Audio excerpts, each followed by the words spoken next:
Only the second ever Cross Duathlon World Championship was staged on the beautiful Mediterranean island of Ibiza. A truly spectacular off-road course in San Antonio awaited the 19 men and 9 women who set off on the search for elite glory and a first prize of nearly $2,000.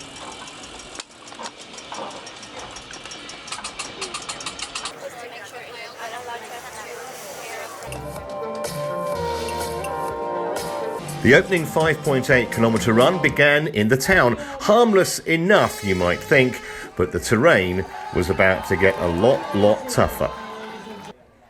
Last year's champion was Thibaut de Smet, an event he won despite being an under-23 athlete, and it was no surprise to see the Belgian make a positive start. Others who got away quickly included the Spaniard Sergio Correa, another Belgian, Sebastien Carabin, Jens Emil Smurth of Denmark, and the Austrian Andreas Silberbauer.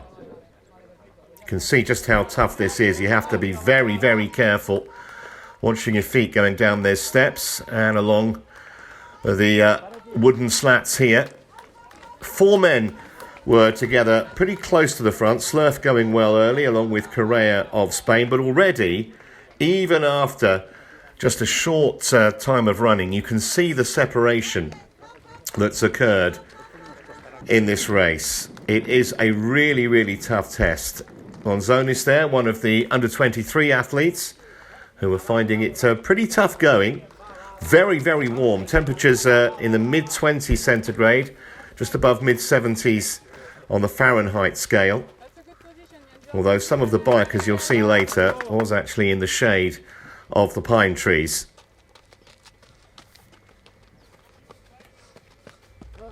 A real separation, as you can see, in the early part of the race. But Slurf, Carabin, Correa and De Smet all going well. De Smet actually going back a little bit in the field at this stage. Meanwhile, it was time for the women to start. 9 of them in the elite race. And straight away, Diedericks of the Netherlands, the 32-year-old, who won an Ironman 70.3 in Poznan last September, but says she still doesn't consider herself a world-class athlete. Well, she could have fooled us early. Didn't take her long at all to establish a very healthy lead. Great technique down those steps. 100% concentration required at all times. You see the marshals out there making sure that all the athletes go the correct way, and some rather bemused sun seekers. Some of them not taking any notice, some of them being very encouraging to these athletes. Just gone lunchtime, local time in Ibiza. Lapinova of Slovakia was going well, won the European title here in 2018. She also does long distance and winter triathlon as well. Some very versatile athletes in this field. And you can see the women really strung out. Just one lap this 5.8k run. Meanwhile, the men were about to get on the bikes. 4 of them just a few seconds apart. Slurf, Carabin, Correa and De Smet. Silberbauer of Austria was a further quarter of a minute back. The bike 20.9 kilometres, ridden over 2 laps, and it was a really tough test. Slurf established the lead, and that was partly because Carabin had to stop at one stage, there he is, to remove a piece of tree from his bike. It cost him nearly half a minute's momentum, but he made it up and more on the switchbacks through those pines. That's a glorious aerial shot, and it shows you perfectly exactly what these athletes had to deal with. Can't get much speed on the uphill part of the course. Got to avoid those large rocks.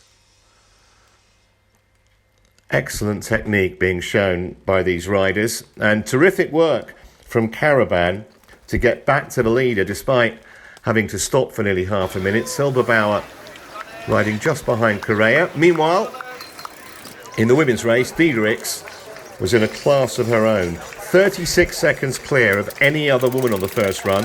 Lapinova was back in second, and then Zender another 17 seconds back to the Swiss. That's Prima of the Ukraine, who made her Arena Games debut recently, won a Cross Triathlon gold here in 2018. But they were a long, long way behind the leader, Diedericks. Diedericks actually finished inside the top 20 at the World 70.3 Ironman Championships in Utah last October, a race that was won by Taylor Knibb, and she was cycling in glorious isolation. No one anywhere near her. Come back to the dominance of her in a moment, but you can see there Carabin had got ahead of Slurf. His superior technical riding ability on those switchbacks through the pine trees, and Slurf just couldn't go the pace. He had a big win at Exterra Malta 3 years ago. Did Slurf, had the quickest time on both run legs. The problem for him was he was losing time almost by the pedal stroke. Correa battling on, finished 9th in the European Cross Duathlon Championships last September, the Spaniard. And it was just becoming a bit of a struggle for Silberbauer a little bit further back in the field. This is where it really takes it out of the legs. Got to keep going. Mental and physically demanding, this course. Brilliantly set up by the organisers. Done an absolutely magnificent job, you'd have to say, in the way this course is presented.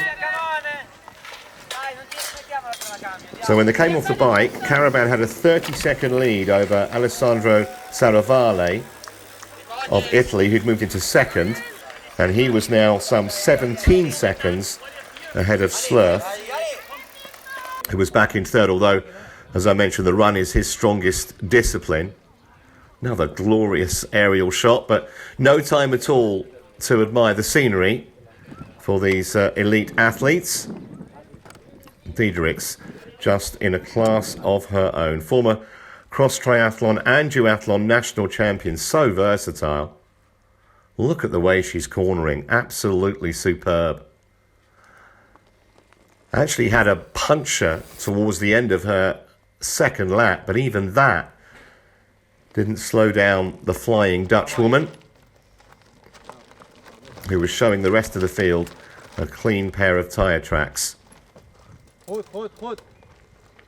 Fortunately, that puncture only occurred pretty late on in the bike stage. Didn't make too much difference.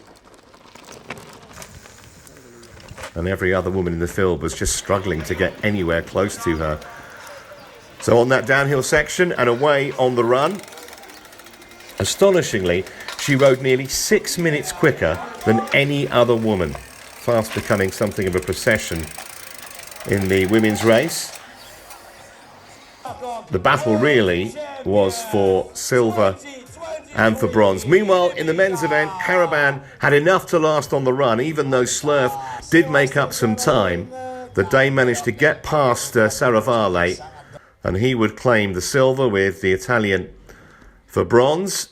Meanwhile, Zender had moved into second place and was going really well, albeit a long, long way behind Diedericks in the women's race. And Lapinova was being put under real pressure in third by Eva Garcia, who's now in her mid-40s. But they were some way behind Diedericks, winning time of 1:45 and change. And it would be Zender who came home in second, ahead of Garcia. There are the three men's medalists. Brilliant performance from Carabin. Diedericks, absolutely astonishing, dominant in the women's race. So thoroughly deserved gold for the 34-year-old Belgian, Sebastien Carabin, in that men's race, ahead of Slurf and Saravale. And it was Diedericks taking gold for the Netherlands, ahead of Zender and Garcia. It was the first part, the running part was quite fast, and I just tried to follow because it was very fast. I prefer when you have more climbs, but it was quite technical in the final of the first lap. And I went more or less 4 in the first transition. And then on the mountain bike, I knew that it was for me because I'm among the strongest on the mountain bike and where I can make difference. But just before the transition, I lost a little of time, and in the first part of the mountain bike, I took a piece of tree in my rear wheel just when I came back on the two first. And then I have to stop and try to put it off, but it was not easy because it was a big one. So I lost 25 seconds, and then it took me one lap to come back on Slot Nils. We was alone in first position. So we start the second lap with Slot Nielsen. And then in each technical part, I try to attack a little bit. And in the second one, in the longest climb of the track of the second lap, I could make a gap, and I keep pushing full gas until the transition. And there I focus on not to lose time on the transition, and then the gap was about 30 seconds, and I tried to keep the gap until the finish. And it was enough, and I'm so happy with. Yeah, it was great actually. I'm actually preparing for other races as well, and I'm trying to combine it with the off-road things and the Cross Duathlon and Triathlon. And yeah, it was a great race. Such a beautiful environment. A little bit hot because we started like the middle of the day.